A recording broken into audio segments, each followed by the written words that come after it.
इस घर में एक गाने वाली नहीं रह सकती। मैं भी गाती हूँ, पता है। चल झूठी। Firstly, it's so wonderful to be joined by Team Qala and a wonderful lineup of Kalakars. So, a warm welcome to you on Filme Shilmy. Thank you. I'm so excited much. to have us over. Wonderful. Yes. I mean, Anvita, I'm going to begin with you. I mean, it's wonderful how you explore, I guess, magic realism through 1930s and 50s Indian music industry. And you highlight some, uh, very pertinent themes, including mental health awareness and misogyny. So what helps you as a filmmaker to narrate the strong social themes so aesthetically and so true to that era? I think just empathy for when I observe it happening around me with all the women around me. And I just I of course transpose it to that time to make a point of that it's still prevalent and still relevant. As far as the aesthetics and all are concerned, I don't know, it's not like something I set out to do deliberately. It is I'm an aesthete and I love art and fabric and architecture and everything and music, all art forms, and they become an inherent part of my storytelling because they're an inherent part of my life. Right. And I think Anvita, in fact, when I saw the film, I literally rang you and I couldn't stop gushing over the movie and the aesthetic of it. I mean, just to repeat that word again, because that's exactly what it is. It really is so visually striking. And I actually found several Guru Dutt influences in the film, especially when it comes to the lighting and the depiction of fame. It actually reminded me of Kagaz Ke Phool. So what were some of your reference points as a director? Visually and for the lighting and for production design, actually, it was the Dutch Golden Age and the Art Nouveau period. Wow. And in some of the surreal bits, we were looking at German Expressionism. But yes, I remember the first ever conversation that I had with Siddharth Devan when I met him for Bulbbul, actually. And we were having a coffee. This was the first time I was meeting him as an HOD, as a possible HOD. I was there to request him to read my script and if he likes it to be my DOP. And at that point in time, he asked me, like we were making conversation, two awkward people, socially awkward people trying to like navigate conversation that's not really well informed because he's not even read the script. So he asked me, so which DOPs do you like? Okay. So whose work do you like, if I had to ask you that question? And I was like, you might not know him because you're very young, but there was this DOP called VK Murthy. Yeah. And he just smiled and he said, he taught me. Oh. Wow. And he was like, oh, so you like VK Murthy? I said, yeah, I like, and he completed my sentence. I just said, I like, and both of us said it together, shadows more than light. And and then when we started developing it, we said, he said, this is VK Murthy's, not this one. This one is not VK Murthy, for Bulbbul. And then when Qala started, he said, VK Murthy. Wow. So we did, especially that song introduction of Jagan, Babil's character, when his performance starts, it's lit differently when Qala is singing. Like it's lit more open. It's almost like there is nowhere for her to hide. So there are no dark corners and things like that. But when Jagan steps in and the light changes, that is fully VK Murthy. That is fully inspired by the master. So yes, it is VK Murthy actually, more than Guru Dutt. Guru Dutt was VK Murthy. Oh wow. I mean, this is incredible. I think it was so wonderful to just sort of observe that and to absorb everything in it. I still need to watch the film again. I feel like there's so many little things that I've missed out on, which I definitely will do that. But I think Swastika, you play a mother whose musical ambition overpowers her maternal sentiments. You're also, I think, in real life, of course, as well, you're the daughter of a very famous actor and a very, very notable and respected artist too. So tell me, how has your life experiences and your situations actually helped you to understand fame and ambition when it comes to personal dynamics? Um, uh, I just shared this with the team today, that my father, people think I've grown up in a filmy environment, and because my father's profession, my uncle is also one of very senior actors in the industry. My grandfather was also part of the theaters. So the culture was there, and but I really have not seen that filmy life, or the studios and shooting spaces up close and personal, because my father kept his home very far away from the professional area. And it was only when I started working that I got introduced to floors and the camera lights, action cuts, and also this entire process, which does not only include one person, or it's not the vision of just the director.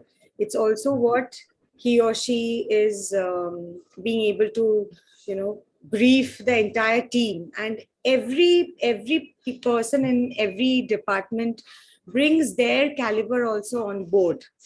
So the DOP is also bringing his ideas, the production designer, people who are working in the art setting department, the musicians, everybody is bringing also what they are understanding of the film and of the characters. Yeah.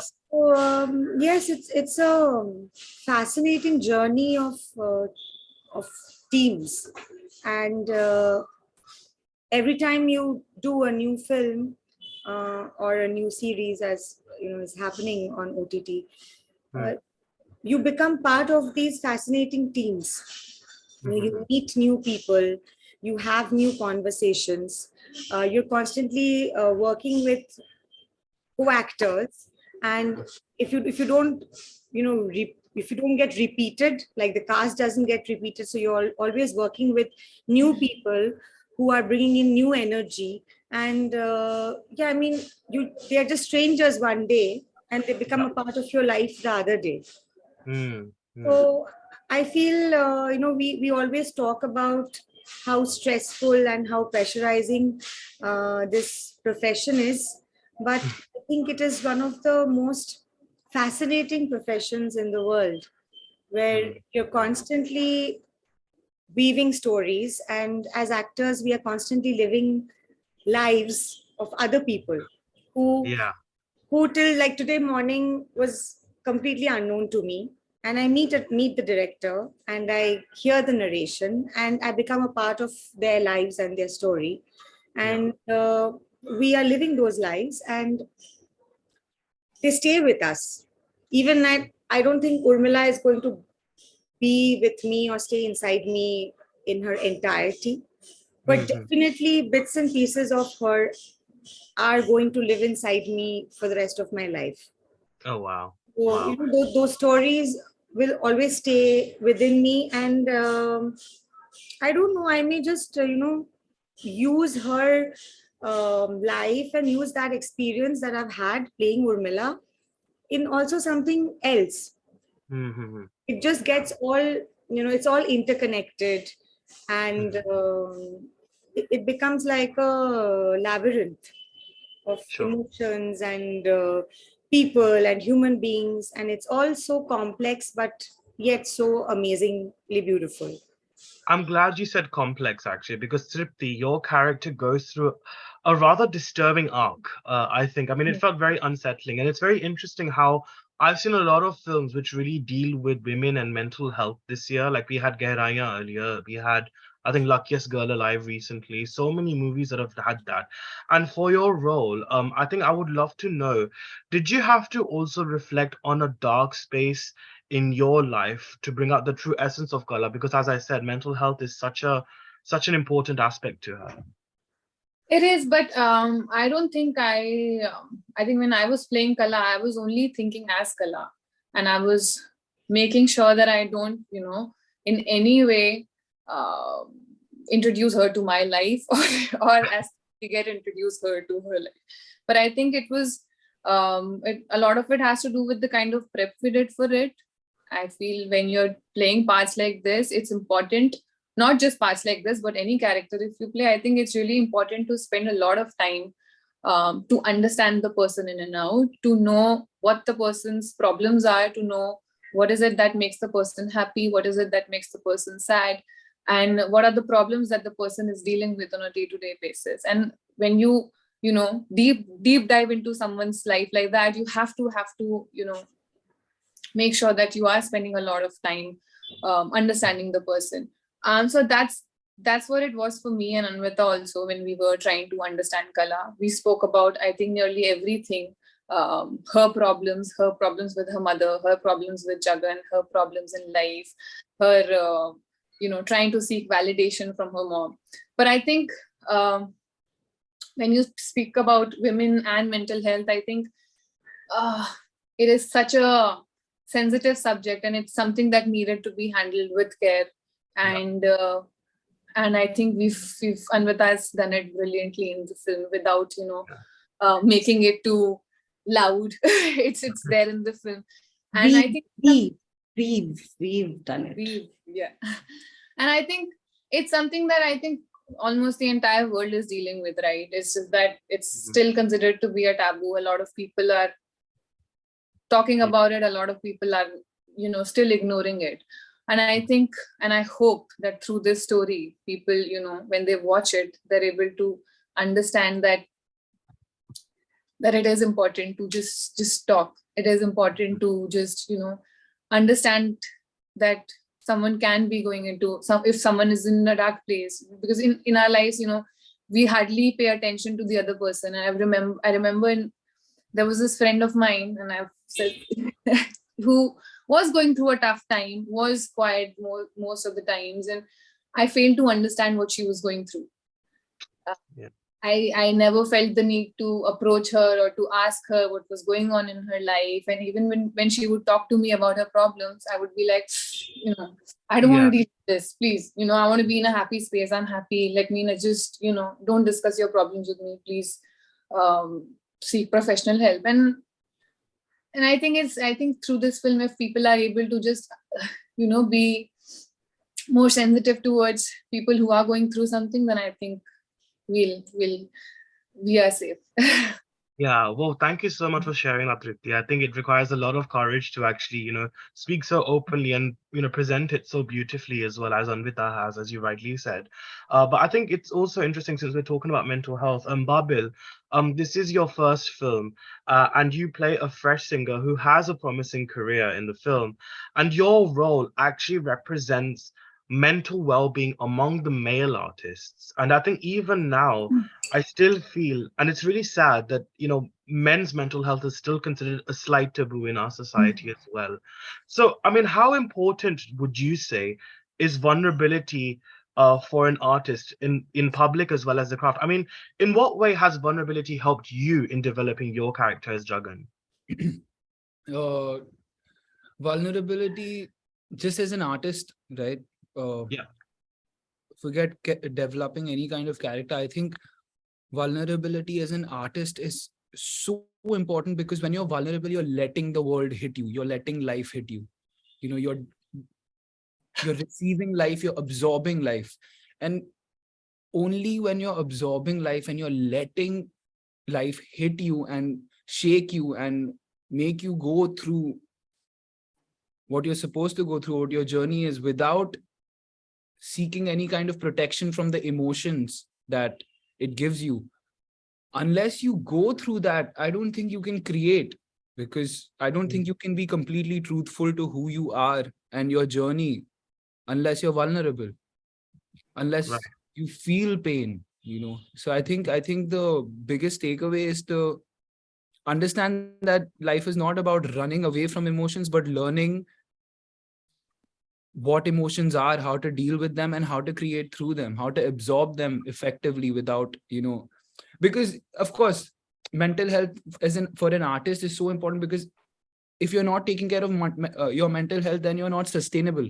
You know what I mean? True. Then you will drive yourself mad, or you will go into a place which is unhealthy for the physical body. You know what I mean? For the sustainability of the physical body, taking care of your mental health is so important.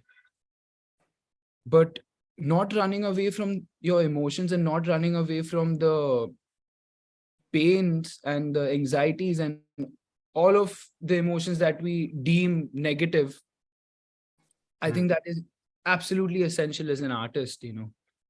Yeah, definitely. I think that was very well articulated as well, Babil. So thank you so much for sharing that.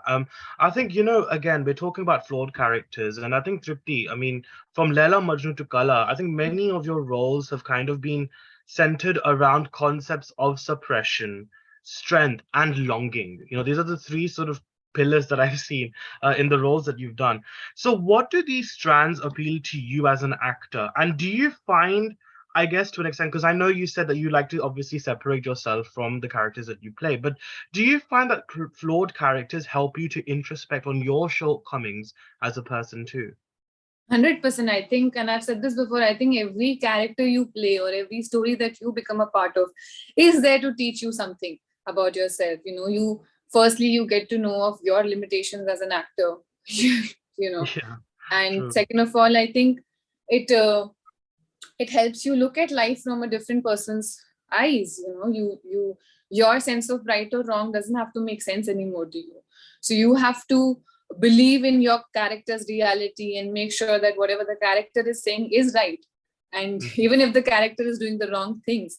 And fortunately for me, all my characters have been flawed, which makes it easier for me to relate to them, because as human beings, I feel all of us are flawed. Nobody's perfect, nobody can ever be perfect. And I think if you strive to become perfect, then you're the most imperfect person on this planet. Yeah. Perfectionism myth is basically what you're saying, right? Perfectionism, I think we shouldn't go for perfectionism, and I think we should embrace our flaws. And I think that's one thing that I've learned from all my characters, or whether it was Laila or Bulbbul or Qala. Everybody's flawed, and especially from Bulbbul, the 25-year-old Bulbbul, she was completely flawed. Completely, she's a person who's made a lot of mistakes in her life, but she owns up to her flaws. And when you, I think, own up to your flaws, that's when you become truly beautiful. That's when you become truly you. And when you are fully you, that's when you're the most beautiful. It's something that I've learned from Anvita, and I'm chip-calming it in all the interviews. Yeah, I remember speaking with Tripti 2 years back for Bulbbul, and my God, this is a completely different Triptii Dimri. Anvita, what have you done to her? No, but I'm loving it. I think it's great. It's wonderful to see. And I think, Swastika, we're seeing an influx of female gray characters. I don't want to add a gender to it, but it's just good to acknowledge that we're seeing this, influx. And you are definitely no stranger to playing gray roles. So by embracing the gray on screen, do you feel, again, this is a step to perhaps improving our society because we're fully acknowledging it through art? I feel we constantly live in a space where we are in denial. We are just in denial of everything that goes wrong, our mistakes, our flaws, our vulnerabilities. And I have said this more than often, that when people label me as a strong, independent woman, there's nothing in the world that I hate more. Because nobody is asking me whether I want to be strong. I mean, there are days when I don't want to be strong at all. And I really want to be very dependent. Like, I don't want to take responsibilities. I really want to have that one person who, for a day or for a week, can tell me, you don't need to cater to your duties. You don't need to, take in responsibilities. You don't need to think of earning money to live your life. Everything will be taken care of. Yeah. So if I don't have the option to be anything but strong and to be anything but independent, and you're labeling me with that as it's like a reward, I am not happy with it. So I think we are constantly living in a society and space where we want to put everybody on a pedestal of how amazing they are, whether they are feeling it within themselves or not.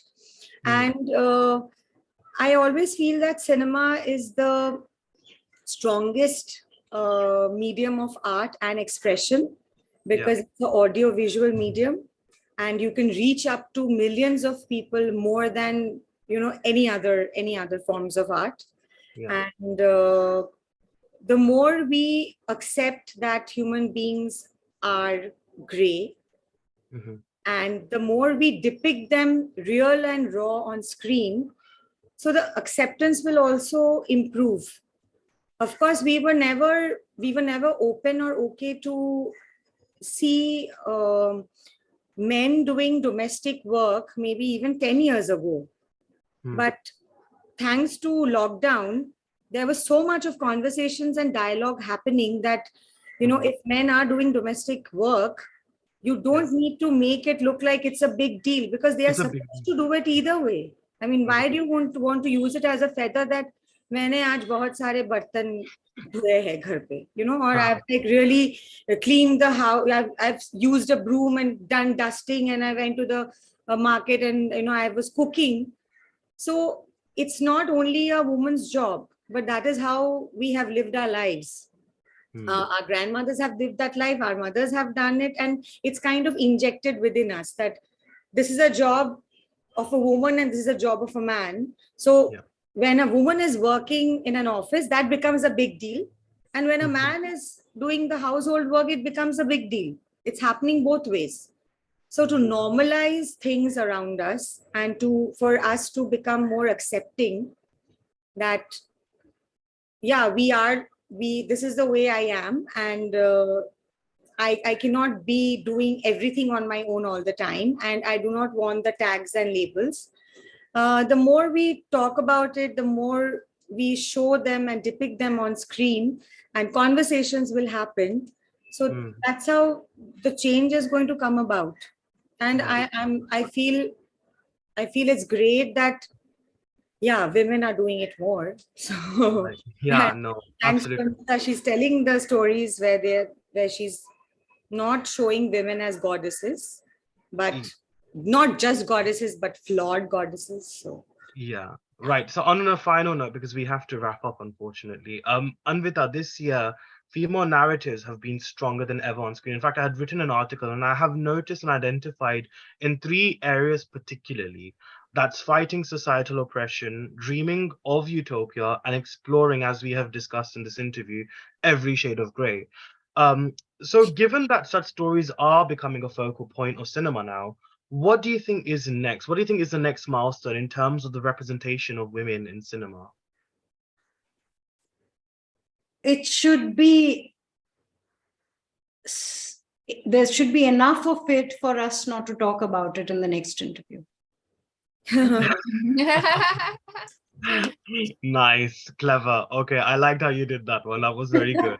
I'm going to let you get away with that, Anvita, this time around. But अगले interview पे मिलना, हम आराम से discuss कर लेंगे. And even you, Babil, as well. I mean, I think for you, what hopes and ambitions do you have now going forward? Because as we've discussed, it is, we're at a time where we are celebrating flawed characters. So I guess you must be very excited as an actor to explore, every shade of humans that's there. I mean, as an actor, of course, my ambitions are to explore everything, but my bigger ambitions are in relations to humanity. I just never want to reach a place in my life where I think I know everything or I know it. I just want to stay in a state where I am absorbing, where I'm learning, where I'm ready to accept that I'm wrong at every step of my life. Just being willing to admit that I'm wrong and to keep growing. That's my ambition as a human being. Oh, that's wonderful to hear. But I think, look, Qala for me has really been that film of the year. It was such an amazing film. I cannot stop listening to the soundtrack, a very wonderful soundtrack. I think one of Amit Trivedi's best since, I mean, he always gives great music, but this was definitely one of his best. And Anvita, you really have outdone yourself as a director with this one, and so have all of you as actors. So a huge congratulations, and I cannot wait for everyone to check it out on Netflix. It's a wonderful film, and can't wait to see you all at the next interview, as Anvita said. Lovely. Thank All you right. so much. Thank you. everyone. Bye.